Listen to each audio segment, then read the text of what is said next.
Buenas tardes, tengan todos ustedes. Después de un breve periodo de ausencia de actividades culturales por parte de la Biblioteca La Fragua, hoy tenemos el gusto de recibir al doctor Antonio Carpallo Bautista, académico de la Universidad Complutense de Madrid y especialista en encuadernaciones históricas, para que nos hable precisamente del tema, pero referido a las guías de forasteros en Madrid. Por otro lado, les quiero decir que en esta sala existe una exposición que pronto se va a retirar y les invito a que en algún momento de las próximas 2 semanas puedan verla, y que da cuenta de la rica variedad temática de los materiales de la biblioteca, porque en este caso se trata de documentos, libros relacionados con la presencia de Puebla, México, en las exposiciones universales del siglo XIX. Es gracias a los investigadores que nosotros tenemos la información adecuada respecto de los libros, de los documentos que resguarda la biblioteca. Y de manera recíproca nosotros damos a conocer a los propios investigadores o ampliar información respecto a estos mismos materiales, de manera que la propuesta de la doctora Lourdes Herrera Feria en su momento contó no solamente con los materiales que ella había consultado para la elaboración de su tesis doctoral, sino que a partir de la identificación que nos hizo llegar de estos materiales, se fueron encontrados muchos más en el área de repositorios por parte del personal que trabaja justamente en este sitio, y se enriqueció a tal punto que ella va a ampliar, aparte de su tesis doctoral, va a ampliar la información y los trabajos relacionados con esto. Bueno, esto como preámbulo. Ahora quiero presentar al doctor, porque, como dije hace un momento, nos complace mucho recibirle, dado que es un académico muy reconocido. Hace un año estuvo por acá y por fortuna lo tenemos de vuelta, con compromisos contraídos con el Instituto de Investigaciones Bibliográficas de la Universidad Nacional Autónoma de México, lo mismo con la Biblioteca Nacional de México. De manera que también tengo que agradecer la generosidad de los compañeros de la UNAM de permitir, dentro de las actividades programadas que tiene el doctor en esa institución, hacer un hueco para venir a la ciudad de Puebla, y le agradezco muchísimo que nos acompañe, sobre todo para brindarnos un tema, información sobre un tema del cual, honestamente les quiero decir, no tenemos mucha información nosotros, ¿no? Bien, le voy a dar a conocer algunos datos curriculares del doctor Carpallo. Él es del grupo Bibliopegia, grupo de investigación sobre encuadernación y el libro antiguo de la Universidad Complutense de Madrid. Entre los trabajos tenemos las encuadernaciones artísticas de la Biblioteca Complutense, análisis documental, las encuadernaciones en la Catedral de Toledo, catalogación y difusión, que debo decir que tuve el privilegio de ver estando en Toledo. No sabía que era de la autoría, el guión de esta exposición, de la autoría del doctor Carpallo, pero sí tuve ocasión de verla en la Catedral de Toledo. Estudio, identificación y catalogación automatizada de las encuadernaciones artísticas de la Biblioteca Histórica de la Universidad Complutense de Madrid y de la Biblioteca Histórica del Ayuntamiento de Madrid, del Ministerio de Ciencia e Innovación. Análisis, estudio y recuperación documental del fondo de la biblioteca en código braille de la Residencia de Estudiantes del Consejo Superior de Investigación Científica. Proyecto CENIT, INREDIS, programa CENIT, Proyecto de Investigación, Desarrollo e Innovación dirigido a la consecución de avances técnicos en materia de interfaces de relación entre el entorno y las personas con discapacidad, denominado Proyecto INREDIS. Programas también entre la empresa La Caixa, Sociedad Anónima, y la Universidad Complutense de Madrid. Programa generar conocimiento en los paquetes de trabajo del proyecto INREDIS a los que se encuentra vinculado. Colaborar con las empresas del consorcio al que ALMA pertenece. ALMA es una asociación, me imagino, para alcanzar objetivos del proyecto INREDIS en general y en los paquetes de trabajo en los que participa en particular. Transmitir los conocimientos generados de sus investigaciones, de sus investigadores, a las empresas que constituyen los paquetes de trabajo, en los que la Universidad Complutense de Madrid se integra mediante la redacción de informes científicos. En fin, es un currículum muy amplio que tiene como factor común justamente las encuadernaciones, y hoy quiero cederle la palabra para que el doctor Carpallo nos haga favor de hablar de las encuadernaciones de guías de forasteros en Madrid. Muchas gracias, doctor, y tiene usted la palabra. Pues, muchas gracias. Para mí sí que es un placer poder estar en este marco, en esta biblioteca, en esta universidad que ya conocí el pasado año y que ya tenía muchas ganas de volver y de tener la oportunidad de poder transmitir algunos de los proyectos y de los trabajos que hacemos sobre las encuadernaciones. Y este año ha podido ser, y para mí es un gran placer, y agradezco a la dirección, a Manuel y a Lourdes, el poder estar este año aquí, y bueno, espero que la conferencia les pueda gustar. La verdad es que sobre encuadernaciones hay muy poquito hecho en casi todos los sitios, ¿no? Y en México y en España. Nosotros tenemos un grupo de investigación, es el grupo de Bibliopegia, en la Complutense, que se centra, tiene dos apartados diferenciados, uno es el del libro antiguo y el otro es el de la encuadernación. Es el que más se está trabajando. Lo codirigimos el doctor Fermín de los Reyes y yo, ese grupo de investigación, y está compuesto de aproximadamente unas 15 personas, 15 investigadores, que forman parte de la Universidad Complutense y de otras entidades, y de otras universidades o entidades privadas y entidades públicas, la Biblioteca Nacional, por ejemplo, o la Universidad de Zaragoza, ¿no?, con el profesor Pedraza, Manuel José Pedraza, o la Biblioteca Nacional con Arsenio Sánchez, un restaurador también de una calidad enorme, ¿no? Entonces tenemos un grupo de investigación en el que siempre viene lo mismo. Para todos los proyectos de investigación que se hagan sobre encuadernación no lo puede hacer una persona, tiene que ser un equipo de personas, porque hay muchos aspectos que hay que valorar, hay que tratar y hay que estudiar. No solamente es la parte decorativa de la encuadernación, sino que también hay una parte constructiva, hay una parte histórica que hay que ver, hay que estudiar todo lo que son las marcas de propiedad, tanto manuscritas,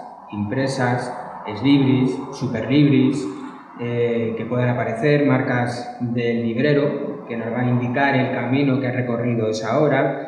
Entonces es importante tener a personas que puedan estudiar ese tipo de marcas y que tengamos a alguien también especializado en la descripción e identificación de superlibris o ex libris, de elementos heráldicos, porque la heráldica también es una parte muy importante dentro de la encuadernación y nos ayuda a datar y a poner en valor, porque vamos a saber de quién era esa encuadernación y saber qué periodo de tiempo, en qué periodo se pudo hacer. Muchas veces por el escudo heráldico y por la fecha de publicación de la obra puedes saber casi el año en que se hizo la encuadernación. En función de la muerte de ese papa, por ejemplo, y sabiendo cuándo se imprimió esa obra, perfectamente puedes saber de cuándo se hizo. Es más, si es de un papa, sabes incluso quiénes eran los encuadernadores, porque igual que tenemos muchas encuadernaciones que las hacían cierto tipo de encuadernadores para los reyes, que eran los encuadernadores reales, los que eran encuadernadores de cámara, que se llamaban en el siglo XVII, siglo XVIII, XIX, pues también los papas tenían sus propios encuadernadores. Entonces, muchas veces se pueden identificar las encuadernaciones. Quiero decir con todo esto que es importante tener un equipo detrás que pueda hacer todos esos trabajos, no solamente una persona, porque una persona no puede saber de todo, ¿eh? Uno se puede especializar en unos apartados y con ayuda de otros compañeros se puede ir haciendo ese estudio mucho más amplio y que pueda luego ayudar a otros estudios de otras personas, ¿no? Yo recuerdo también cuando empecé a hacer estudios de encuadernación que digo, bueno, a ver si le voy a pisar a alguien algún tipo de trabajo, ¿no? No hay problema en ese tipo. Todo el mundo que quiera estudiar aspectos sobre la encuadernación tiene un gran campo allí en España, por lo menos de casi 10 siglos que pueden estudiar encuadernaciones, o en Europa, encuadernaciones artísticas o no artísticas, sino en la parte constructiva. Y por desgracia no hay tantas personas que se dediquen a ese campo que siempre se le ha tenido un poco como de segunda categoría, por llamarlo así. Yo recuerdo una vez que me evaluaron unos documentos para la universidad y uno de los evaluadores, por escrito, todo esto era por escrito, llegó a decir que, bueno, que es que la encuadernación era pues, un arte menor. Yo no le llegué a conocer a ese señor, ¿no? Si le llegué a conocer, pues quizás hubiera cambiado de opinión al explicarle que arte menor no, es un arte más, es un arte decorativo y que es imprescindible para entender el libro. Sin la encuadernación no entenderíamos el libro, son complementarios. Todos los estudios codicológicos, o muchos de los que se hacen, no tienen en cuenta la encuadernación, tienen en cuenta el contenido de la obra, se hace ese estudio, pero no se dan cuenta que la encuadernación posiblemente sea original y nos está dando mucha información sobre la obra. La encuadernación en sí es un documento que se cataloga, se puede catalogar y es una fuente de información muy grande, una fuente de información que nos va a dar todos los datos que estamos viendo, tanto la parte constructiva como la parte decorativa. Y en eso es en lo que nosotros estudiamos, la parte constructiva y la parte decorativa de las encuadernaciones, que nos ayudan mucho a comprender la obra en realidad. Bueno, lo que les propongo en estos minutos es hablarles sobre un producto editorial que se dio durante un periodo de 200 años aproximadamente en Madrid, las guías de forasteros.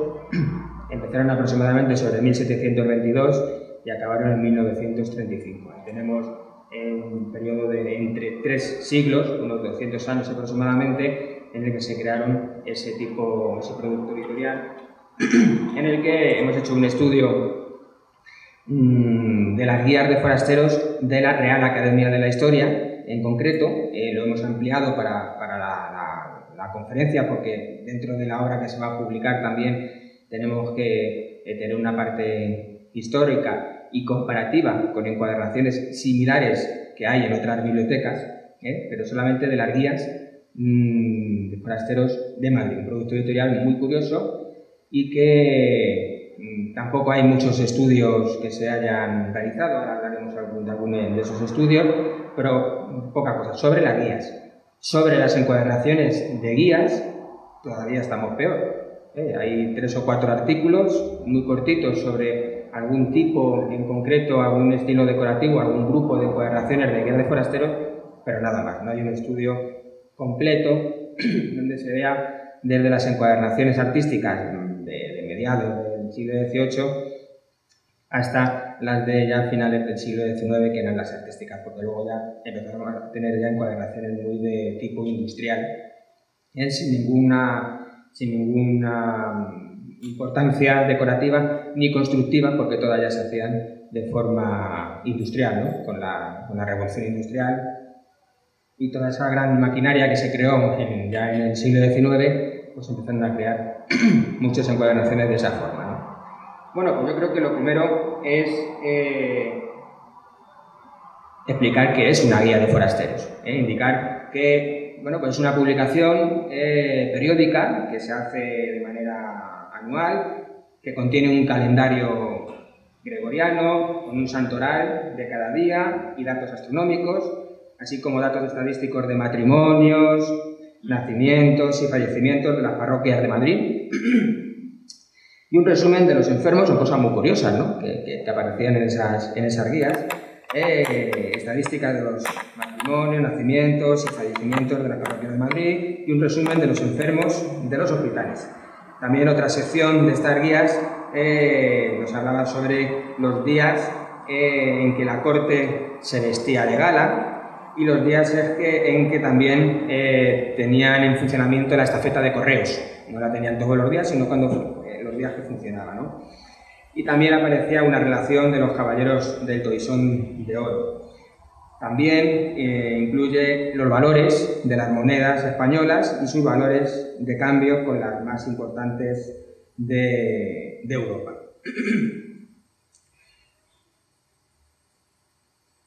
Fue fundada, las guías empezaron a funcionar en el año 1722 por Luis Félix de Mirabal y Espinola, que en ese mismo año obtiene el marquesado de Mirabal y que hasta el año 1734 se titulaban Calendario Particular y Guía de Forasteros de la Corte de Madrid para el año que correspondiese, ¿no?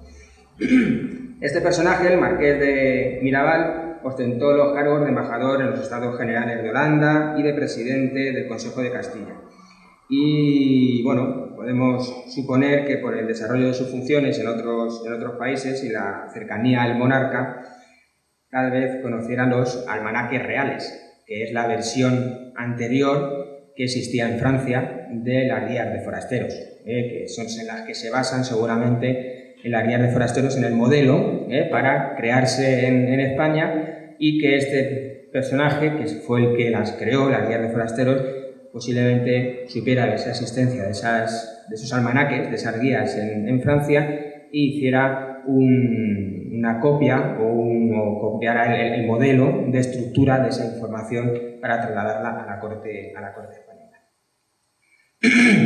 En cuanto a la estructura material, su tamaño, que antes hablábamos de los tamaños de estas guías, comenzó siendo de 92 páginas y un tamaño de entre un 16avo y octavo, ¿no? Un tamaño más o menos de esas dimensiones, en 1722, y que fue sufriendo diferentes modificaciones, variaciones, hasta llegar al año 1935, que es cuando finaliza la impresión de estas guías de forasteros, con 947 páginas y un tamaño de una cuarta. Y el tamaño ya había aumentado bastante y el número de páginas.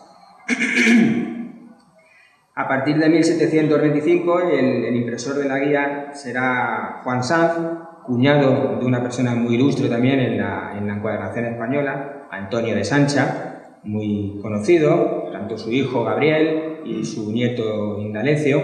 Bueno, pues Juan Sanz sería uno de los primeros impresores a partir de 1725, después serían sus herederos, y desde 1735 Antonio Sanz, su sobrino, cederá a partir de 1769, por cederá los derechos de impresión que tenían esa familia, los cederá a la corona española a cambio de una pensión vitalicia. A cambio de ya no tener de imprimir y de trabajar, pues tener una pensión para toda la vida.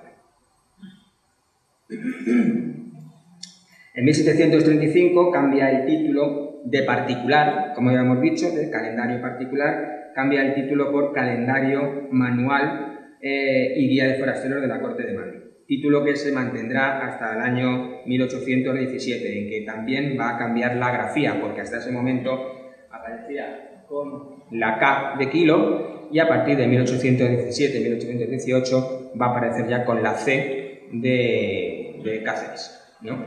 Curioso encontrarnos esta que tenemos aquí, en el que nos aparecen en el mismo año las dos portadas con las dos grafías diferentes. Es el único año en el que se solapan esas dos grafías. El resto de los años pues son de una manera o de otra, pero aquí sí que hemos encontrado estas dos portadas con dos grafías diferentes, como podemos ver ahí en los círculos, ¿no? Y son del mismo año, de 1817. En la edición de 1767 se comienzan a incluir grabados, como los de Carlos III, de los príncipes de Asturias o del Palacio de Aranjuez, y después los de Carlos IV y la reina María Luisa.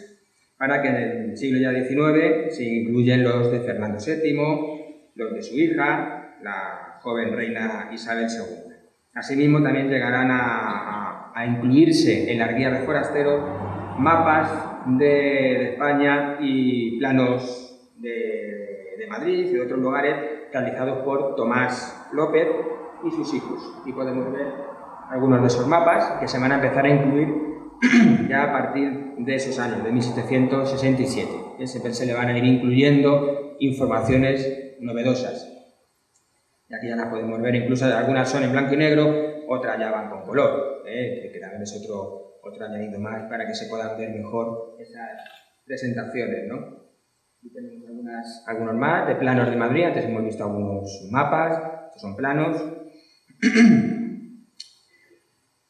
Desde el año 1768 le acompañará a la guía, se añadirá a la guía a toda esa información que hemos dicho en la pequeña introducción de lo que era la definición de una guía de forasteros, se le va a añadir la guía del Estado Militar de España, con portada propia, con los nombres de los capitanes y tenientes generales del ejército y mariscales de campo y oficiales de marina, ¿no? entre otros mandos de los ejércitos. En 1770 se imprimen ya en la imprenta real de la Gaceta incluyéndose las relaciones, también en esa misma guía, las relaciones de los caballeros de Carlos III, los catedráticos de los estudios reales, los embajadores, cónsules del rey en el extranjero, la cronología de los reyes de España. Bueno, se van incluyendo mucha más información, ¿no? Vemos algunos de esos grabados que aparecen en las primeras páginas de las guías de forasteros. Pero repito, de las guías de forasteros de Madrid. Desconozco las guías de otros lugares, de Puebla, por ejemplo, o de otros sitios de Cuba, o de otros lugares, Filipinas también, sabemos que había guías. Como me imagino que la estructura sería muy parecida, porque con los reyes y todo me imagino que sería muy parecido. Lo único que cambiaría sería cierta información interior de las personas que estaban en esos lugares gobernando, ¿no? Me imagino que sería ese tipo de información la que iría cambiando. Durante la invasión del ejército napoleónico, el calendario no aparecerá durante el año 1809 ni el año 1810, y para el año 1811 saldrá de la imprenta de Miguel Segovia, impresor de la Real Marina, que se va a hacer desde Cádiz. Esa impresión no se va a hacer desde Madrid, sino se va a hacer desde Cádiz. Hay que recordarse que en esa época pues, Madrid estaba totalmente invadida por los franceses y era en Cádiz donde se trasladan muchas de esas competencias del Estado de España, ¿no? del pueblo español. Y en ese momento ya no se va a llamar, durante esos años, Guía de Forasteros, sino se va a llamar Guía Patriótica de España, a partir de ese periodo. Se incluye una introducción donde se narran las dificultades para elaborarse esa guía en esos años tan conflictivos, y va a constar de dos partes. En la primera se da cuenta del gobierno legítimo, de los tribunales, del Estado militar, y en la segunda se va a hablar de todo lo que son los cuerpos y oficiales de los ejércitos que residen en Cádiz.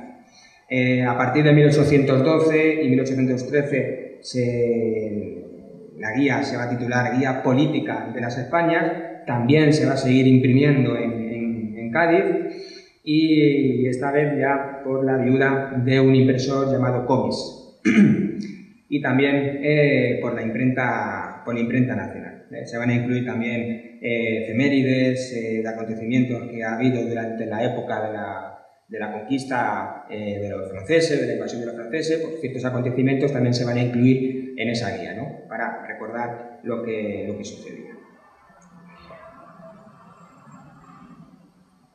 Bueno, a partir de 1818 hasta 1837, el título pasará a ser, de la Guía de Forasteros, pasará a ser Calendario Manual y Guía de Forasteros de la Corte de Madrid para el año que tocara, ¿no? En 1821 pasa a titularse Guía de Forasteros de Madrid, y en 1822 y 23 se llamará Guía Política y Militar, estampándose en la denominada imprenta nacional, en la impresión de la imprenta nacional. Antes, imprenta real.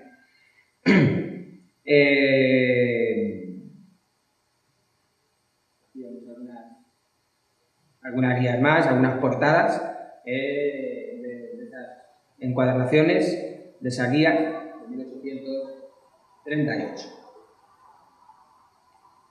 Y vemos también algunos de esos grabados de los reyes posteriores ya en el siglo XIX, de Amadeo I y de Alfonso XII. Van a ser ya, luego ya vendría Alfonso XIII, como las últimas encuadernaciones que vamos a tener con ese tipo de portadas.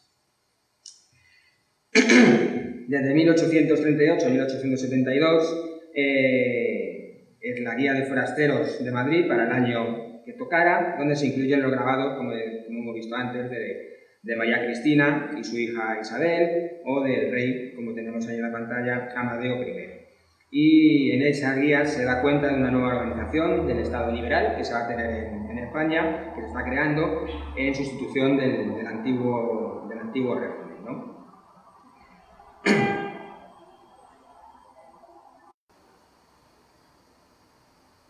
Bueno, aquí podemos ver una de esas portadas también. En 1873-74 comienza a publicarse esta obra, este producto editorial de la Guía de Forasteros de forma bianual. Hasta ese año se hacía todos los años, se imprimía todos los años, pero a partir de 1873-74 ya se va a publicar de manera que se imprima cada 2 años esa obra, y pasa a denominarse Guía Oficial de España hasta el año 1935. Una vez que se acaba de publicar el año 35, habrá que esperar unos años para que otra publicación tome ese relevo, titulada Grandezas y Títulos del Reino, que es editada por el Ministerio de Justicia a partir del año 1956 y que continúa publicándose, pero ya de manera digital, de la manera que ya no se tiene en papel esa obra.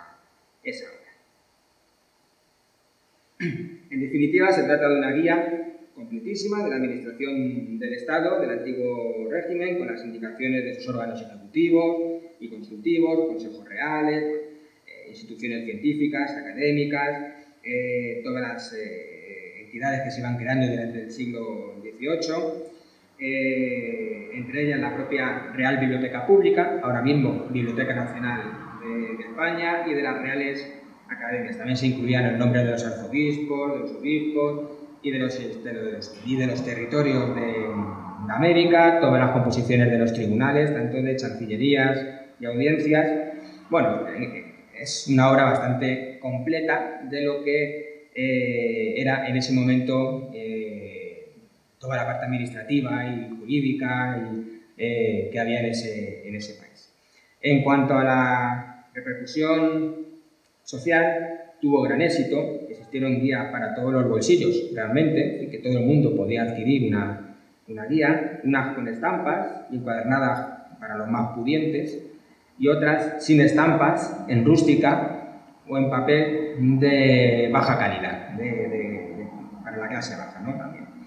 Esto debió crear en ocasiones cierto malestar, como se pone de manifiesto en algunos artículos que se publicaron en aquella época, y en algunos de esos artículos voy a extraer algún apartado para que se vea ese malestar, ¿no? En el que había guías de diferentes calidades, de diferentes precios y para diferentes personas, ¿no? En la revista española, en la revista hispanoamericana del año 1865 se indica: ¿se concibe el libro más inútil y título absurdo que el de guía y de forasteros por añadidura? Porque si fuera para nosotros, que estamos iniciados en el secreto, pase, pero para los forasteros, al revés de los dantescos círculos de nuestro infierno burocrático político, dad a un forastero el Virgilio de esta guía, y siempre que no se pierda más que yendo solo, me dejo cortar la mano con que consigo estas verdades. Y añade, tomo la guía, borro los nombres de los hombres que en ella han desaparecido en el transcurso de algunos meses, contad los tachones y de fijo arrojaréis una carcajada inextinguible al ver allí la vergonzosa historia política de España. En suma, quien quiera saber y comprender los males de nuestra patria, estudie la guía de forasteros y encontrará la clave y el secreto de todos ellos. Y que desde los que se imprimían en enero hasta los que aparecían luego en diciembre, había numerosos cambios, ¿no? De personas que iban cambiando, se iban tachando y se iban incluyendo, ¿no? De la misma guisa tenemos otro aparecido en el Semanario Pintoresco Español, del que extraemos también otro fragmento, ¿no? En el primero se refiere a la clase menos pudiente. Tenemos el derecho de asistir a él y entusiasmarnos anualmente. No dejaremos por tristes 20 reales de usar este derecho. Quiero decir, de acercarnos a la reja del Despacho Nacional por un ejemplar del libro venerado. Y cuenta que se ha vestido con pobres pañales, y así, como quien dice de plebeyo, no como los de tafiletes o estampados en oro de Ginesta. Ginesta es uno de los encuadernadores que encuadernó muchas guías de forasteros, tanto para el Estado como para el público en general, ¿no? Miguel Ginesta, lo que luego le veremos en algunas encuadernaciones. Y estampados en oro por Ginesta se reparten gratis more a los nobles funcionarios en el contenido. Ahora también hablaremos de eso de regalar las guías de forasteros, porque así estaba estipulado que a ellos se les regalaban, y las encuadernaciones además de mayor nivel, las de mayor categoría y las encuadernaciones más bonitas, ¿no? También en ese artículo se indica cómo en esa sociedad que se acerca a la guía de forasteros, los pudientes, para ver sus nombres impresos en ella y con el afán de aparecer con un cargo superior al año siguiente, y los no pudientes soñando con aparecer algún día en ella. Es decir, que siempre era una forma de querer aparecer en esa guía, porque el que estaba en la guía era el importante. Si no aparecías en la guía, no eras importante en ese momento histórico, ¿no? Era como muy, muy curioso. Bueno, como antecedentes, tenemos los almanaques reales. Son los antecedentes que tenemos de las guías de forasteros. Estos almanaques fueron publicados a partir de 1683 por el librero Laurent de Oury, que contuvo al principio un calendario, los pronósticos del año, y que poco a poco fue incorporando la lista de miembros de la familia real francesa, los príncipes, los principales cuerpos de la realeza, del clero, embajadores. Por tanto, un contenido muy parecido al de las guías de forasteros que teníamos en mano. Hubo otro almanaque que también puede servir de referencia para la creación de la guía de forasteros, que fue el almanaque de Gotha, que se creó en la ciudad de Turingia, en Alemania, y que comenzó a publicarse en 1763 y estuvo funcionando hasta 1845. Aquí tenemos otras dos encuadernaciones de almanaques reales. No quiere decir que estas encuadernaciones hayan sido realizadas en Francia. Hay encuadernaciones de almanaques reales hechas en España. Por ejemplo, estas dos que tenemos aquí. Tenemos las encuadernaciones de Antonio de Sancha y que están en el Palacio de Liria, el palacio que es propiedad de la duquesa de Alba, que imagino que por la prensa del corazón y cosas de ese tipo, pues se les conocerá, ¿no? Que se supone que son grandes de España, ¿no? Como se les denomina. Me parece que la más grande de las grandes, ¿no? La duquesa de Alba, ¿no? Y bueno, pues en el Palacio de Liria, que hemos terminado un proyecto ahora de catalogar las encuadernaciones de la colección Castañeda, de Vicente Castañeda, pues sí que hemos podido ver algunas de esas encuadernaciones, digitalizarlas, catalogarlas e incluirlas en el catálogo colectivo de encuadernaciones artísticas que estamos realizando, ¿no? Bueno, en cuanto a las investigaciones anteriores que se han hecho sobre las guías, no sobre las encuadernaciones, sino sobre las guías, simplemente nombrar algunas personas, a Juan Pérez de Guzmán y Gallo, ya en el siglo XIX y primeros del siglo XX, que fue académico de la Real Academia de la Historia y que sí realizó algún tipo de estudio junto a la documentación que hay en la Real Academia de la Historia. Al ser académico tenía la posibilidad de poder consultarlos y consultar esa documentación mucho más fácilmente que otras personas. y realizó un estudio sobre las guías.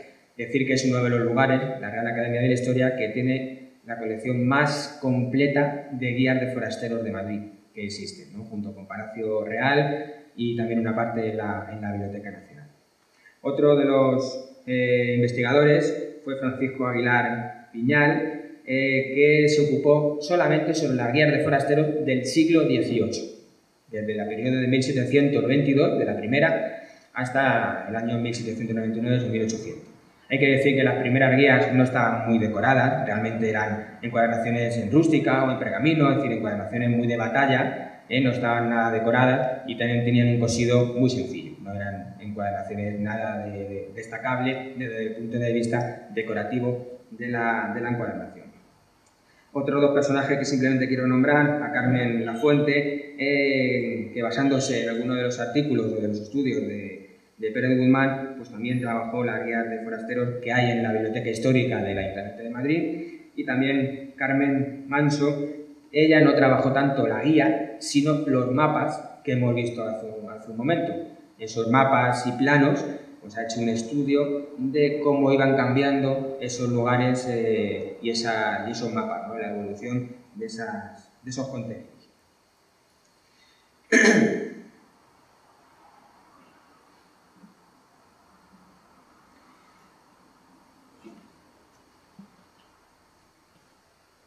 Bueno, ya hemos visto que el contenido de las guías fue sufriendo diferentes modificaciones a lo largo del tiempo, en las que estuvieron circulando. Las encuadernaciones no fueron menos y, por tanto, en tan amplio periodo nos podemos encontrar con multitud de tipos de encuadernaciones de diferentes estilos, diseños, materiales, encuadernadores, etc. Esto nos ofrece pues, un campo muy amplio de estudio de este producto editorial desde el punto de vista del contenido, pero también de la encuadernación. Al ser un producto editorial que se mantuvo durante mucho tiempo, esas encuadernaciones también han ido evolucionando en función de la época histórica en la que nos encontrábamos. No es lo mismo las encuadernaciones de mediados o de principios del siglo XVIII, de tipo rococó, de tipo encajes, a las que nos vamos a encontrar a mediados o a últimos del siglo XIX, de tipo a la catedral o de tipo romántico isabelino, ese tipo de encuadernaciones, o encuadernaciones semi-industriales, también con planchas románticas en las tapas. Ya no de piel, sino de tela, por ejemplo. Y va a haber una gran evolución en todas esas encuadernaciones. Decir, como hemos dicho hace un momento, que las de 1722, esas primeras, eran muy austeras, muy sencillitas, encuadernaciones que no tenían mucho valor desde el punto de vista decorativo. En cuanto al precio al que se vendían las guías, dependía de la encuadernación con la que estuvieran revestidas y de cómo se regalaban a los funcionarios incluidos en ellas. Realizadas estas en tafiletes, muchas de ellas por el taller de Ginesta, que antes hemos hablado de él, hemos comentado, Miguel Ginesta, en el siglo XIX. Mientras que para la clase plebeya debían contentarse con una versión pobre, una encuadernación muy sencilla, sin prácticamente nada de decoración. Pero ahondando un poco más, se puede intuir fácilmente que dentro de los funcionarios también existían clases. No todos los funcionarios recibían las mismas encuadernaciones, en la misma guía de forasteros con la misma encuadernación. Parece ser que según su estatus o posición recibían una guía muy lujosa o medio lujosa, y esto se puede entrever por la información y la documentación extraída de las subastas. Cuando se publicaban las subastas en los periódicos, como la Gaceta de Madrid, se decía, salía una subasta para que un encuadernador, el que mejor lo diera de precio, ya con los precios establecidos de cada una de las encuadernaciones, pues salía a subasta quién se le iba a llevar. Y ella se indicaba cuáles eran los precios de esas encuadernaciones. Ahí tenemos un ejemplo en la pantalla, un ejemplo de la Gaceta de Madrid del año 1867, en el que se nos indica que debiendo procederse a la encuadernación de 3.300 ejemplares de la guía de forasteros para el año próximo de 1868, y que debe de ser atendida de una manera muy rápida, solamente en 10 días, es el plazo que había para poder realizar todo ese tipo de trabajos, pues ahí se pueden ver un poco el número de encuadernaciones que se hacían para los funcionarios. Que tenemos 65 de lujo, 132 de medio lujo, 737 de tafilete, que es una piel de cabra lisa, 1340 de tela y 1026 de tipo Bradel. Tipo Bradel son las que aquí se conocen como de 3 piezas, en el que el lomo suele ser de piel y las tapas luego van por separado y se engarzan al lomo para crear una encuadernación mucho más fácil de construir, ¿no? Y de decorar, porque el lomo lo podemos decorar por un lado y las tapas pueden ir por otro de manera independiente. Eso, como encuadernaciones más de batalla, ¿no? Bueno, pues ese sería el otro grupo que tendríamos. Bueno, pues suponemos que las 65 guías de superlujo iban destinadas a los regalos para las personalidades y el resto pues a los funcionarios de las diferentes posiciones o grados, ¿no? Que existían en el ministerio.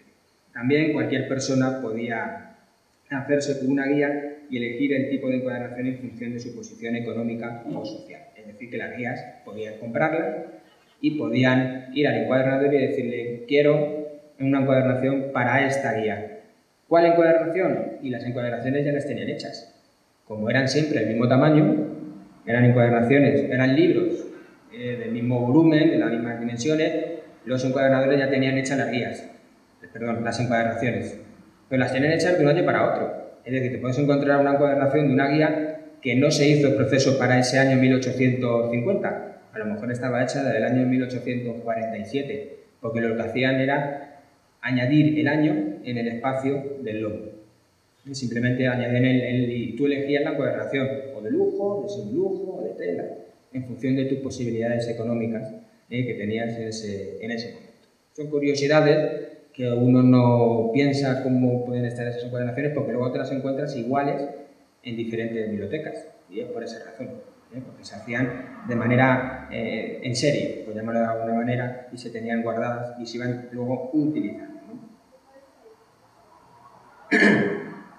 Los libreros y encuadernadores se prestaban para anunciarlas en gacetas y periódicos y, bueno, pues ahí podemos ver algunos de esos anuncios e incluso las condiciones, los pliegos de condiciones que se publicaban en las gacetas indicando cómo eran esas condiciones para poder encuadernarse la guía de forasteros. Ahí tenemos algunas de 1880 con ese pliego de condiciones en el que se indica, por ejemplo, que el contratista se obliga a encuadernar 150 ejemplares en tafilete en diferentes colores, con adornos y cantos dorados. También se le obliga a encuadernar 450 ejemplares en tela, con los mismos adornos dorados y en los cantos, otras 1.600 encuadernaciones en tela, también sin cantos dorados, y el precio también se indica. Para las más lujosas, 9 pesetas y 50 céntimos, y por ejemplo para las más sencillas, 75 céntimos. Así que ahí tenemos también un gran panorama económico también en función del tipo de encuadernación, y esto era dirigido a cualquier persona, así que ya también un poco se tenían cerrados los precios. También es muy curioso que salían pliegos para el papel, las resmas de papel que se contrataban para poder hacer la impresión de la guía de forasteros. Hay otros pliegos de condiciones en el que se insta a los impresores, a los fabricantes de papel, a concursar para llevarse ese proyecto de alguna manera y a ver quién lo daba más barato.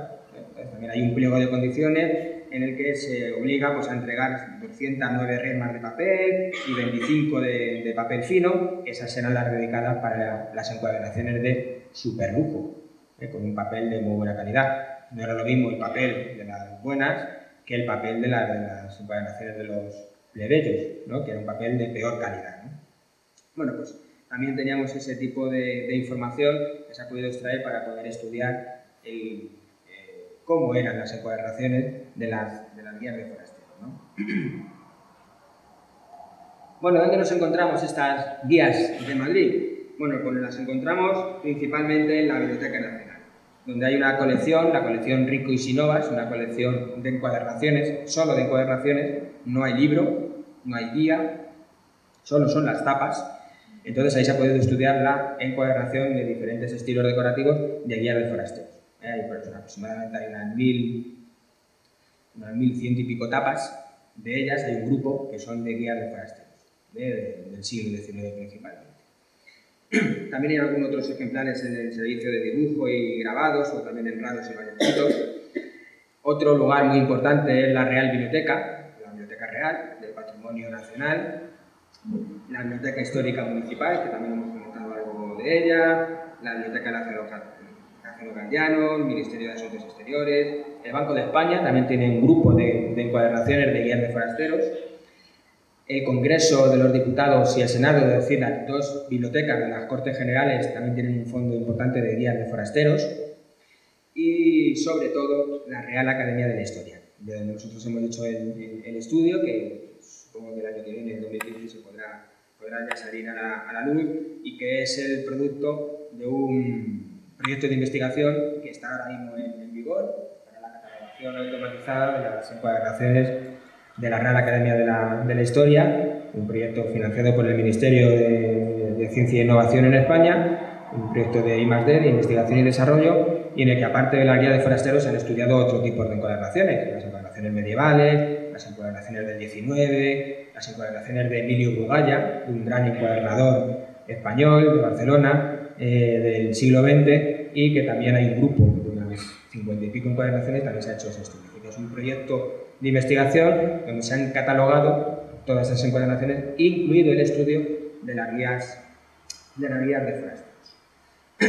Hay algunas más por ahí repartidas en España, en algunas universidades españolas, en la Biblioteca de Cataluña y también en bibliotecas privadas, en bibliotecas de bibliófilos.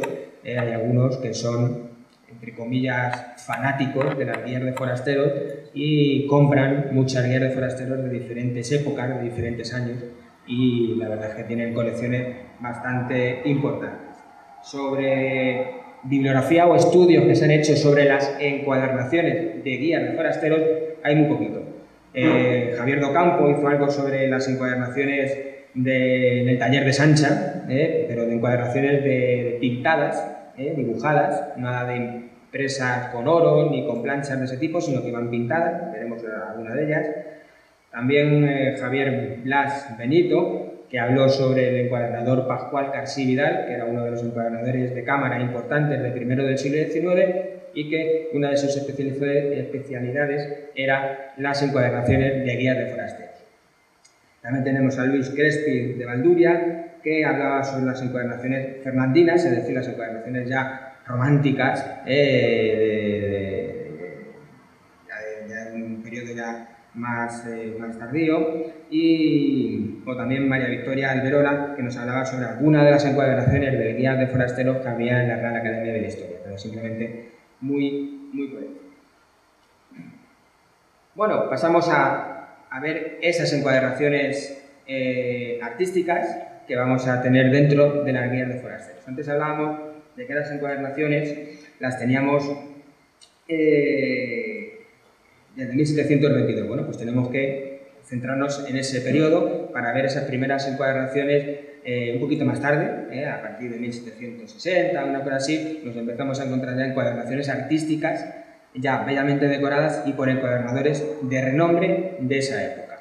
Y nos encontramos encuadernaciones en ese periodo de las que podemos denominar de estilo rococó, encuadernaciones en las que van a aparecer formas exageradas en los motivos decorativos, dorados, y con formas muy exuberantes. En ese periodo de tiempo se van a dar también otro tipo de estilos o de encuadernadores que se van a dar no en España, sino en otros lugares, como Francia, por ejemplo. Ahí tenemos el estilo de encaje, el estilo Padelot o de los mosaicos.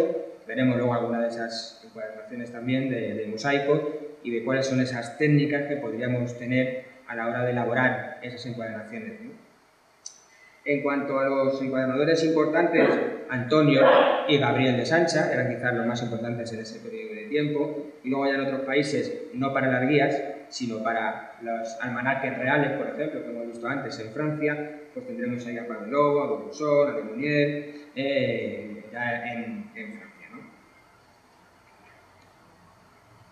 Aquí podemos ver dos de esas encuadernaciones de 1765 y de 1769, encuadernaciones con planchas o con hierros sueltos que se van engarzando unos con otros para crear ese tipo de decoración. En cuanto al otro estilo que le sigue, al de tipo rococó, al de rococó encaje, que se van a dar también durante el siglo XVIII. Bueno, pues aquí vamos a empezar a ver otro tipo de hierros, unos hierros más finos, no se van a utilizar tanto en la plancha, sino van a ser hierros sueltos, que se van a ir uniendo unos con otros para crear esas composiciones, esas orlas alrededor de la tapa que van a ir creciendo hacia el interior con puntas, y vamos a tener luego hierros inclinados 45 grados en las esquinas para evitar que los hierros se solapen en las esquinas. Para evitar que los hierros se solapen, vamos a incluir un hierro en la esquina inclinado 45 grados. De esa manera, a la persona que va a ver esa encuadernación le va a resultar mucho más agradable que no ver hierros solapados y que queda pues, no muy bien, ¿no? A la hora de ver una de esas encuadernaciones. Son encuadernaciones también que vemos que son los mismos encuadernadores los que se van a seguir haciendo ese tipo de motivos o de decoraciones, incluido Vicente Beneyto. Muy importante, Vicente Beneyto y José Beneyto, dos hermanos, encuadernadores valencianos, de finales del 18, primero del 19, porque son los que crean las pastas valencianas. Igual que tenemos la pasta española, que es esa piel de color marrón claro, marrón oscuro, que vemos que tiene como forma de árbol, porque se le ha dejado caer algún tipo de óxido en esa piel para que cree esa forma de árbol o de ramas. Tenemos también las pastas valencianas, que se crean de otra manera completamente diferente. Y esas pastas valencianas pueden ser de diferentes colores. Van a ser siempre pieles, sencillas, pero que se van a sumergir en diferentes tipos, en diferentes tonalidades, en diferentes tintes. Esas pieles van a estar arrugadas y al salir de esos tintes y quitarles ese tipo de pinzas o de formas de tener arrugada la piel, se van a ir creando jaspeados en la piel, es decir, formas más claras y formas más oscuras con esa misma tonalidad, y esas pieles se van a utilizar mucho por los hermanos Beneyto y Río y otros encuadernadores de primeros del 19 para crear diferentes tipos de posibilidades en la decoración de las encuadernaciones. Ahora veremos nosotros algunas de ellas, ¿no? Bueno, pues como decíamos, aquí podemos ver algunas de esas encuadernaciones de tipo encaje, donde se pueden ver perfectamente estos hierros inclinados 45 grados en las esquinas para evitar que estos hierros lleguen hasta el fondo y se puedan solapar.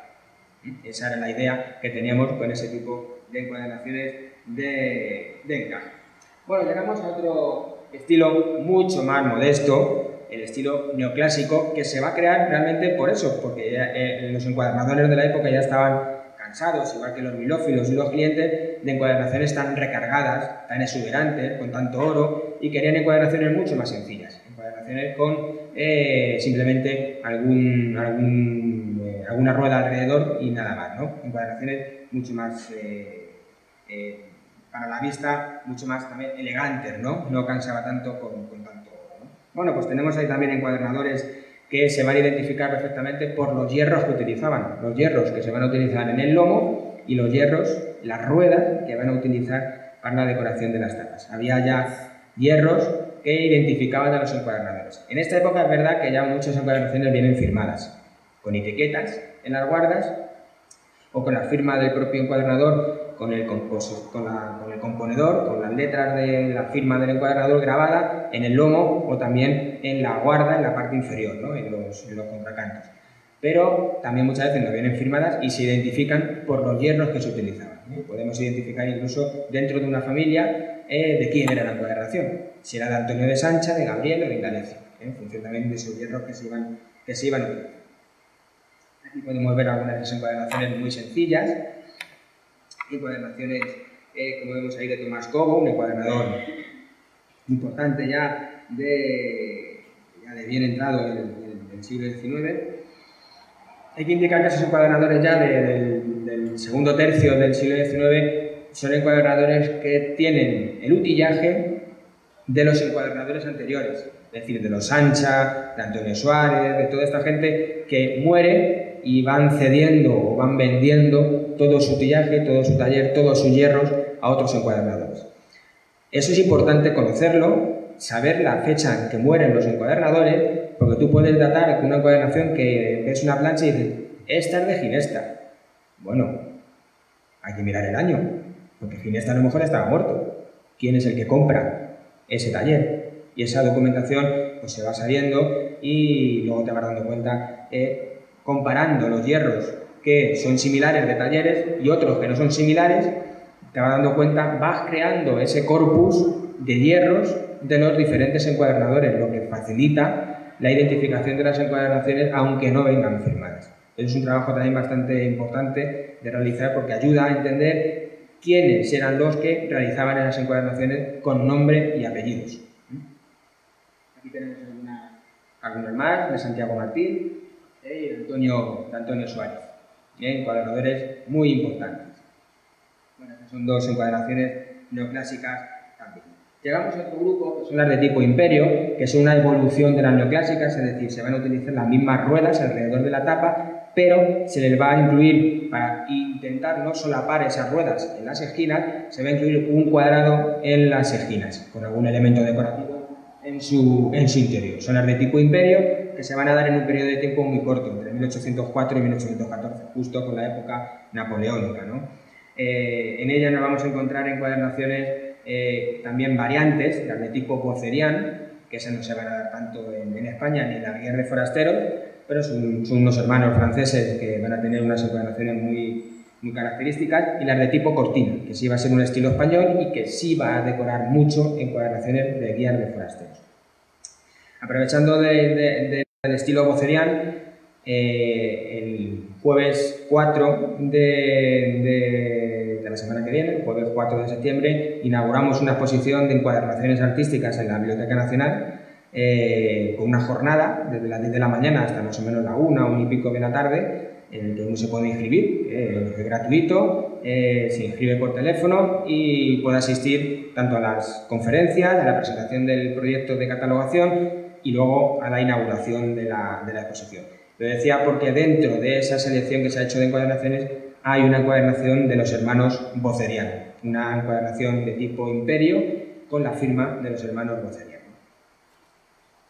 Bueno, aquí tenemos una encuadernación de Pascual Carsi-Vidal, se puede ver perfectamente en las esquinas ese cuadrado y esa rueda que no llega hasta el final, con lo cual no se solapa esa información, esa decoración de las ruedas. Una de esas variantes del tipo imperio serían las de tipo cortina, esas encuadernaciones donde se va a utilizar masivamente la pasta valenciana, esa piel que hemos hablado hace un momento, que va a ser de diferentes colores y que van a tener diferentes tonalidades, claros y oscuros, y eso va a jugar mucho para poder hacer esas cortinas en las tapas. Además hay una clasificación ya preestablecida, como podemos ver ahí, en función de la composición o de la estructura decorativa de esas cortinas, pues estaría dentro de un grupo o de otro, ¿no? Dentro de las decoraciones. Aquí podemos ver algunas de esas encuadernaciones.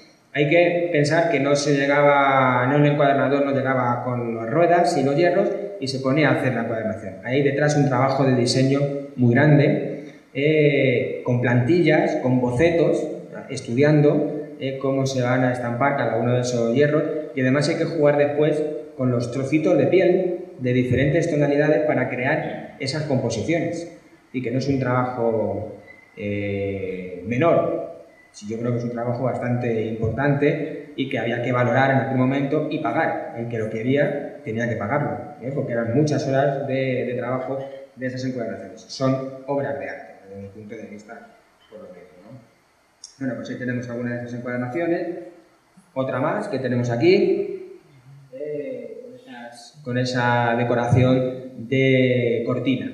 Y además, lo curioso de esta encuadernación es que es una encuadernación no simétrica, es decir, cada una de las tapas tiene una decoración diferente, como si fueran tapas diferentes.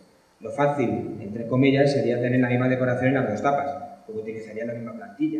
Aquí han tenido que hacer un trabajo doble. hacer 2 plantillas para hacer esa estructura diferente, ¿no? Y que, bueno, también hay que valorar ese tipo de trabajo, ¿no?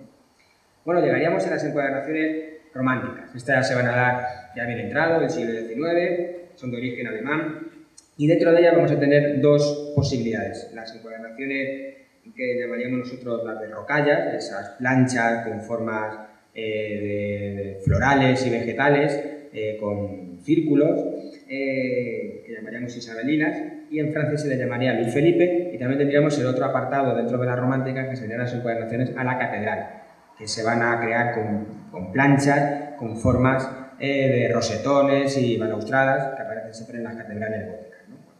Las veríamos ahora, y que se van a utilizar todas las técnicas de decoración que hemos visto, el gofrado, el dorado, el mosaico, el policromado, el pintado. Se van a utilizar diferentes posibilidades a la hora de estampación de esos elementos decorativos. En cuanto a los encuadernadores más importantes del momento en España, pues ahí tenemos a Pedro Pastor.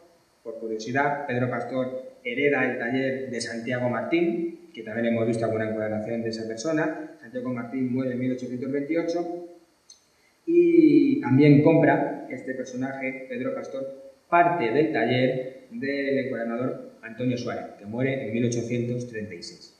Y esa documentación es muy importante porque puedes identificar a los encuadernadores por los hierros que se van a ir utilizando.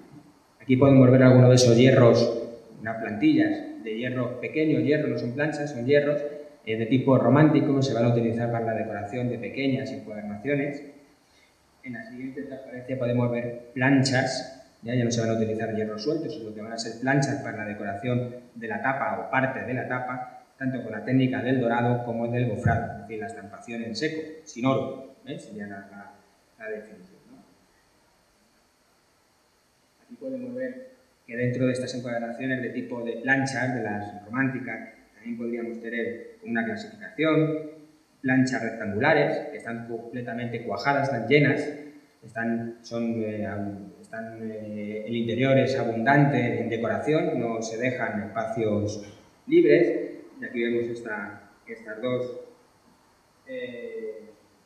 encuadernaciones con es la misma encuadernación en las 2 tapas para que se puedan ver las diferentes planchas que se están utilizando.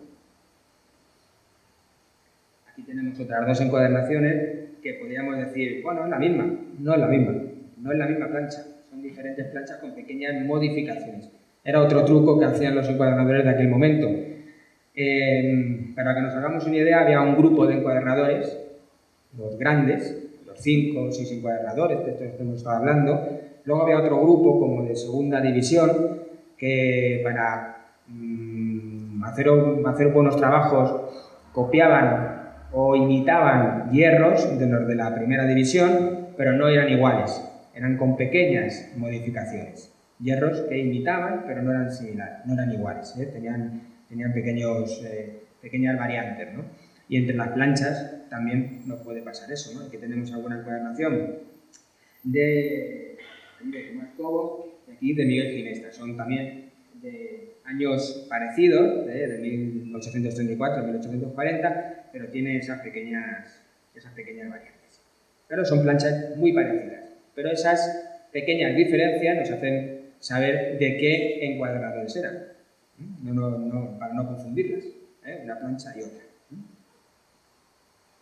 Aquí tenemos ya algunas también con planchas rectangulares, pero con espacios vacíos en el centro, destinados muchas veces a poner la abreviatura del encuadernador o del propietario, en muchas ocasiones, que compraba la obra y quería que sus iniciales apareciesen ahí en el centro, o un pequeño escudo heráldico, como superlibris, también podían aparecer.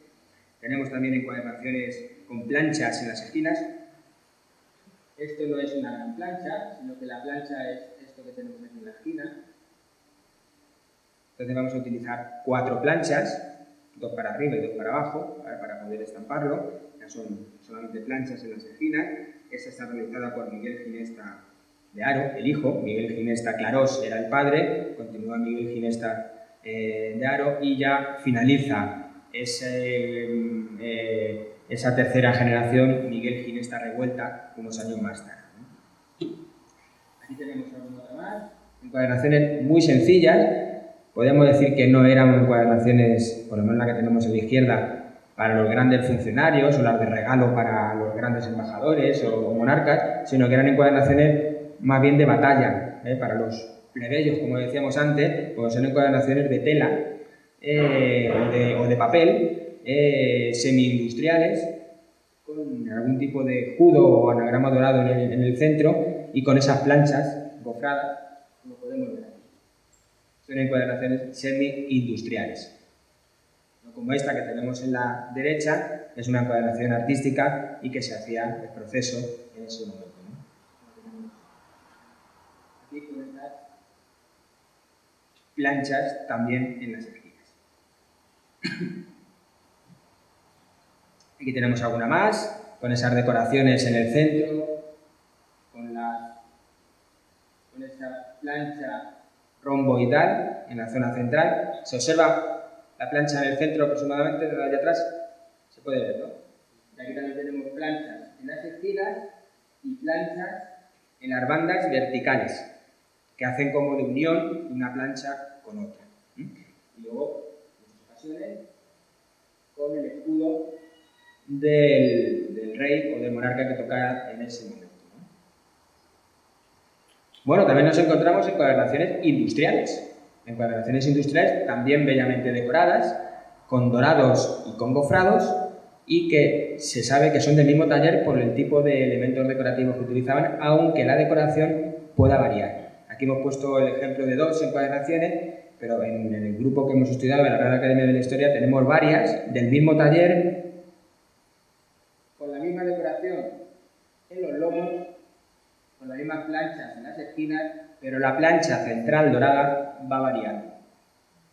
Son encuadernaciones industriales que también van variando un poco por ir dejando, por no cansar normalmente a los bibliófilos o la gente que va comprando las encuadernaciones.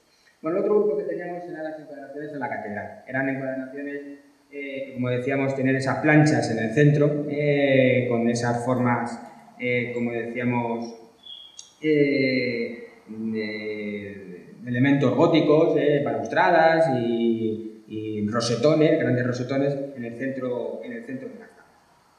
Aquí podemos ver algunas de esas encuadernaciones con diferentes tipos de decoración, con mosaicos, pintados también, para que resalten mucho más esos motivos decorativos. Tenemos algunas también más sencillas, con la firma del encuadernador, y esta, planchas en el lomo y planchas en las tapas.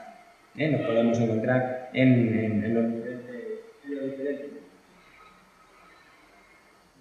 En cuanto a ir acabando con la parte totalmente decorativa, nos encontramos también las de tipo isabelino, esas encuadernaciones que vamos a tener con planchas en las esquinas, con esas rocallas en las esquinas, pero que los motivos decorativos, esas planchas van a estar unidas por medio de hilos o filetes para crear esa composición como de tipo cuadrangular, ¿no? Con estas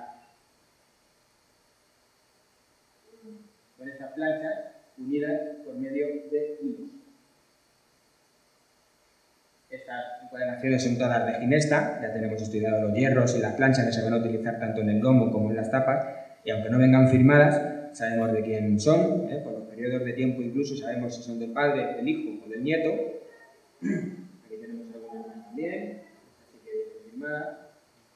Aquí tenemos alguna más, con un escudo y con las planchas también en las esquinas, de 1871. No solamente se decoraban las guardas, la guarda de las tapas y el lomo, también las guardas se podían decorar. Aquí vemos una guarda con una piel de tipo marroquí, de grano largo, de grano grande, perdón, y con la decoración, una composición de pequeños hierros sueltos en las esquinas y los contracantos decorados con ruedas doradas. Una decoración también muy, muy bonita. Si vemos que esta es la guarda, podemos esperar que la tapa también estaba bellamente decorada. Y vemos una posibilidad también a la hora de la decoración de las planchas. Esta se le denomina guilloché. Guilloché porque tienen la decoración, el fondo de la plancha está rayada, está decorada, tiene como una especie, como da la sensación como de tela, de la textura de una tela. Ahí se puede ver así, aquí esta textura, eso es lo que se le llama guilloché a ese tipo de encuadernaciones. Bueno, en cuanto a las de mosaicos, es un grupo también muy curioso, las encuadernaciones de mosaico, porque son encuadernaciones que tienen un trabajo extra, se van a utilizar diferentes tipos de pieles o policromados, porque se van a ir pintando, y tenemos como dos posibilidades. Hay un grupo que se llama las encuadernaciones de la técnica del mosaico, que es la más sencilla y la que se va a utilizar para todas estas, seguramente. En la de justaposición, es decir, que tenemos una base de piel y encima vamos a ir pegando los pequeños trocitos de piel de diferentes tonalidades, de diferentes colores, y esa piel está totalmente rebajada, chiflada le llamamos nosotros, ¿no? A flor de piel, y se va a ir pegando para crear esas composiciones. La otra fórmula más complicada es la que se denomina embutido, borde a borde o de incrustación, es decir, que la piel, la base de la piel la recortamos, creamos el hueco y nosotros luego con trocitos de piel sin rebajar, es decir, con el grosor original de la piel, vamos a ir embutiendo, vamos a ir incluyendo en esos espacios que hemos creado en la base de la piel, vamos a ir incluyendo esos trocitos de piel. Esa es quizá la técnica más complicada que a veces se utiliza para los premios nacionales de encuadernación y cosas de ese tipo y concursos, pero que es bastante más complicada. Lo normal es utilizar la de tipo de justaposición, la de que vemos que la piel incluso podríamos tirar de ellas y quedarnos con el trocito de piel. Sería la fórmula de esa encuadernación de tipo mosaico. Y en función también de la distribución, de la composición que podamos tener en esas encuadernaciones de tipo mosaico, tendríamos tres: las simétricas, las de compartimentos regulares o las que son simplemente figurativas, donde puede aparecer una gran flor o algún tipo de elemento animal, ¿no? Como un pájaro o cualquier otro. Aquí vemos algunas de esas encuadernaciones de tipo simétrico, con esas pieles y los mosaicos, esos que vemos en las esquinas, porque la base de la piel es la de color clarito y luego los mosaicos son los que tenemos en las esquinas de diferentes tonalidades y diferentes colores. Y después hay que dorar, hay que pasar las ruedas y hay que estampar con hierros sueltos, toda esa decoración. Es un trabajo también bastante complicado de realizar. Aquí vemos algunas más, casi todas estas son de los Sancha. En el centro aparecen acuarelas y para que se puedan proteger luego tienen algún tipo de mica, una especie de plástico por encima para que puedan protegerse y no se deteriore ese tipo de encuadernaciones. Estas evidentemente no se compraban, sino que se hacían el proceso para un bibliófilo. Eran encuadernaciones ya muy de lujo. Aquí tenemos algunas más, también del mismo tipo. Algunas también de la familia de Sancha, de diferentes lugares, de la British Library también tiene alguna, del Ayuntamiento de Madrid. Y aquí tenemos estas también, que son encuadernaciones con papeles. Aquí lo que tenemos son composiciones donde se están entremezclando papeles marmoleados, papeles silográficos, es decir, estampados con planchas de madera, papeles dorados, es decir, que tienen relieve, y también pieles, las pastas valencianas o pieles de un solo color. Se van intermezclando todo ese tipo de materiales para la decoración de esas encuadernaciones. Además de las guardas, como vemos también están bellamente decoradas. Son encuadernaciones de bibliófilo, son muy delicadas porque son de papel y si no hubieran estado resguardadas y en manos de personas que valoraban los libros, no nos hubieran llegado hasta ahora, evidentemente. Esas encuadernaciones pertenecían al bibliófilo Luis Bardón, un librero de Madrid, y que muchas de esas encuadernaciones luego las ha ido vendiendo a bibliófilos que las han resguardado, ¿no? y las podemos disfrutar. Aquí tenemos alguna más también de ese mismo tipo, con el lomo de piel y las tapas que las tenemos con papeles de diferentes tonalidades. Aquí tenemos un papel, son papeles con pintura. También tenemos papel, eso de rosa, son papeles también, papeles gofrados de muchas ocasiones. Tenemos diferentes posibilidades en los papeles. Esto que tenemos aquí también son trocitos de papel de otro tipo, ¿no? El dorado seguramente sea. Así que ahí están jugando con diferentes tipos de papeles para crear esas composiciones. Este es muy curioso, este le tuve yo en las manos en la Biblioteca Nacional, da una sensación muy extraña, parece que al tocarlo se va a ir la pintura, porque está pintado, es cartón pintado, nada más, pintado, no tiene otra cosa, nada más la propia encuadernación. Solo hay la encuadernación, no está la guía. La guía se perdió, se cortaron y no sabemos dónde está la guía y por lo menos nos ha quedado la tapa de esa colección Rico y Sinova que comentábamos al principio, ¿no? El último ya grupo de encuadernaciones que vamos a ver son las encuadernaciones textiles. Es decir, vamos a encontrarnos encuadernaciones de tela, lujosas, con planchas. Y muchas veces vamos a ver que esa misma plancha se ha utilizado en diferentes encuadernaciones con diferentes telas y con diferentes hierros sueltos, pero la misma plancha. Aquí vemos una de ellas, de nivel finesta, y aquí tenemos la misma plancha. E incluso el lomo puede ir cambiando, pero es la misma plancha con diferentes hierros que vamos a tener. Son encuadernaciones todas de terciopelo, que también es un material bastante delicado. Lo suyo es que estén reguardadas en cajas, porque si está a la luz también, la luz va a hacer que se vaya colorando ese terciopelo y se vaya deteriorando. Y además el propio uso hace también que se deteriore. Es decir, que son encuadernaciones bastante delicadas, ¿no? de tener, ¿no? Aquí tenemos algunas más también, con esas planchas de tipo... tenemos una guía de forastero de la catedral, otra que tenemos aquí a la derecha también con el escudo de Isabel II en el centro. Y ya para ir finalizando, antes hemos dicho que había guías de forasteros de las que hemos estudiado nosotros, que en las de Madrid, pero que había muchas más guías en otros lugares. Aquí ponemos como ejemplo una de las guías de Cuba, de la isla de Cuba, otro de Perú, y también tendríamos guías en México, como todos saben. Aquí tendríamos una portada de una guía del año 1820 en México, con, como hemos visto también antes, que aparecía en alguna de las primeras hojas la portada del monarca de ese momento. En este caso, en ese momento, pues aparece la de Fernando VII.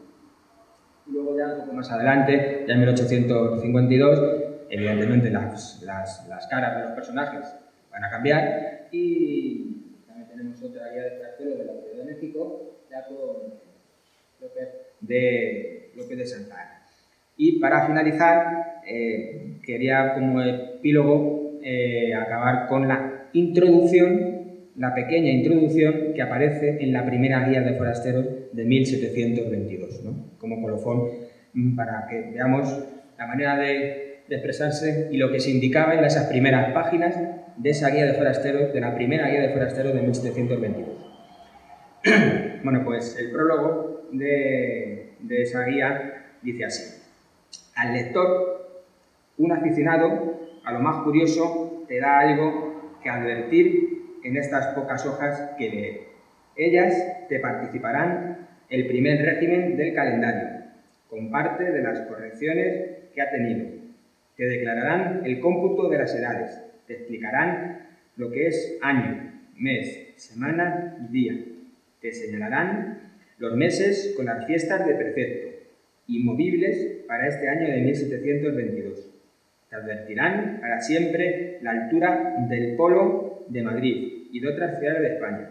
Te darán regla para saber la diferencia del tiempo y hora que será en ellas. Te informarán de las horas a que sale y se pone el sol todo el año, según la altura del Polo de Madrid. Y finalmente te explicarán otras curiosidades que el descuido hace ignorar. Perdona la cortedad, pues mucho más pudiera pedir, pero recibe el deseo de no cansar y quédate con Dios. Muchas gracias.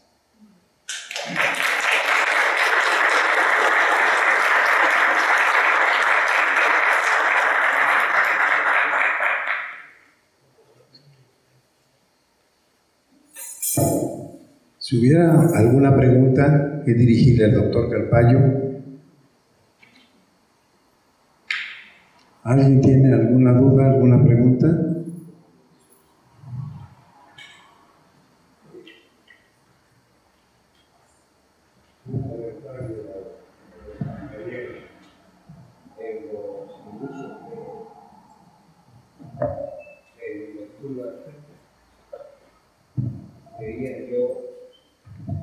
Las obras de Miguel de Cervantes Saavedra, y entonces al llegar con algún cliente me decía, bueno, la misma obra la encuentro en una edición muy económica, común, y entonces aprendí que un buen libro tiene que estar en una buena encuadernación. No es lo mismo tomar champán en una copa de cristal cortado que en un jarro.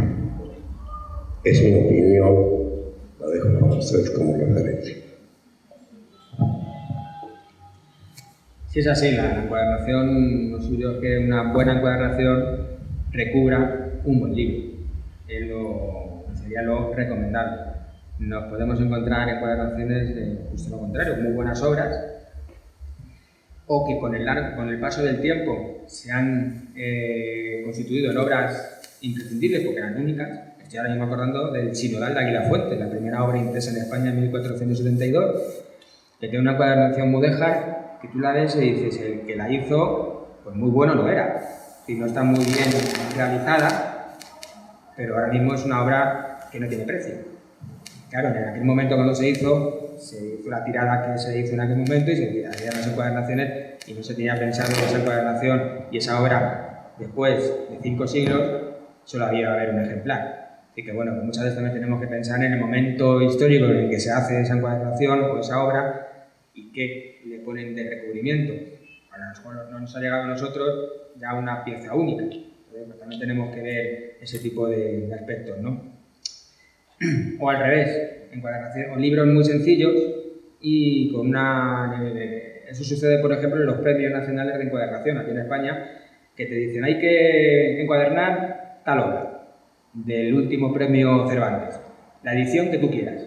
Y la gente va y compra a lo mejor una edición de bolsillo, de un papel malo, y luego te hace una encuadernación con ese papel malo, una encuadernación suntuosa, en el que no han tenido ni en cuenta que las propias guardas, el hilo de las guardas no estaba bien, o que el cosido que tenía era un cosido muy malo, era un cosido industrial, y que bueno, que muchas veces también hay que ver ese tipo de aspectos, ¿no? Pero sí, lo suyo sería que una buena encuadernación resguardara una buena obra, y que una buena obra estuviera resguardada por una bella encuadernación.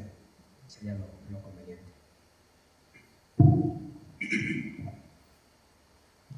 ¿Alguien más que quisiera hacer una pregunta o algún comentario? ¿No?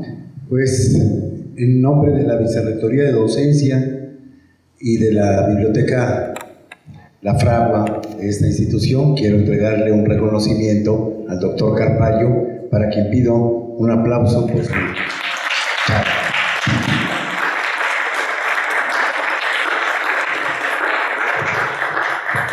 Muchas gracias a todos y espero que les haya gustado, por lo menos que se lleven una idea de lo que es ese producto editorial que se dio en España y que va a ser muy parecido en otros lugares, incluido en México, los contenidos de esas obras, y también aquí nos vamos a encontrar encuadernaciones no de encuadernadores españoles.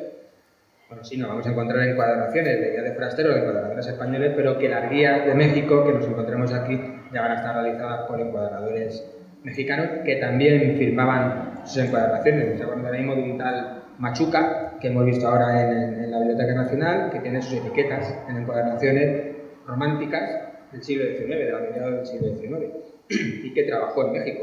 Entonces, bueno, tenemos el día 4 pondremos la imagen de la etiqueta y allí estará puesta la encuadernación, y que bueno, que nos podemos encontrar también ese tipo de obras aquí, y que lo que quería era acercar un poco ese producto editorial, ese tipo de encuadernaciones, para que se familiaricen cuando las vean y que puedan un poco identificarlas y ver, y ver cuando una cosa es dorada, gofrada, cuando es una plancha, cuando son hierros, o incluso alguna estructura decorativa que puedan identificar. Eso era el objetivo de la charla y espero que se haya podido cumplir y abrirles el gusto por las encuadernaciones también. Así que, pues nada, muchas gracias a ustedes.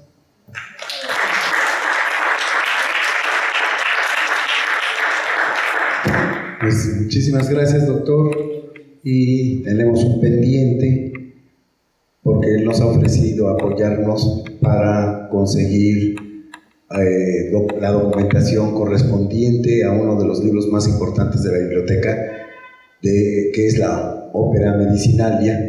La Opera Medicinalia tiene una encuadernación de Brugalla, de manera que nos ha ofrecido poder allegarnos la documentación respecto del momento de esa encuadernación, que seguramente se encuentra en los archivos de algún lugar de Barcelona.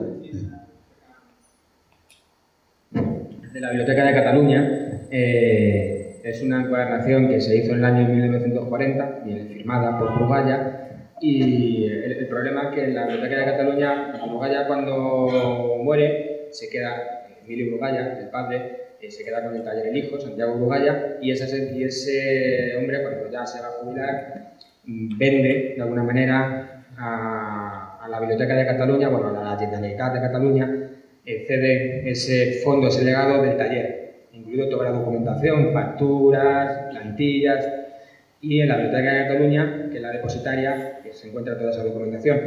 Pero se encuentra la documentación, pero no accesible al público. Está todo metido en cajas, solo hay una parte muy pequeña que se puede consultar, y lo que hemos podido consultar, que estaba abierto, no aparecían, o de las facturas del año 1940, no hemos encontrado por ahora ninguna que tenga que ver con esta obra. Además, que ahí, bueno, pues esa obra tuvo ciertos problemas porque estaba y luego no estuvo y luego volvió a aparecer. Entonces era un periodo así también, justo después de ese año, entonces no sabemos muy bien si esa obra fue encuadernada o ya salió cuando se perdió de alguna manera, ya estaba encuadernada por Brugalla, no lo sabemos. Si no estaba, el que se la llevó, a lo mejor la dio como bibliófilo o le llegó a ese bibliófilo o la compró, a lo mejor, esa obra a alguien que la había quitado o alguna cosa así, y quizás encontrando esa información podríamos saber hasta quién era a lo mejor el famoso que se la llevó, ¿no? Así que bueno, todo está ahí en el aire, ¿no? Y ese tipo de informaciones muchas veces ayudan a decir, bueno, ¿quién pagó esta encuadernación cuando estaba en la biblioteca no estaba encuadernada? Y es de Brugalla. Y si sabemos si Brugalla tiene documentación de a quién le hizo esa encuadernación, tirando del hilo, a lo mejor ese hombre no es el que la sustrajo de aquí, pero sí se la compró a alguien que la podría haber sustraído. Es decir, que bueno, luego es ir tirando el hilo muchas veces para intentar encontrar esa información. Así que bueno.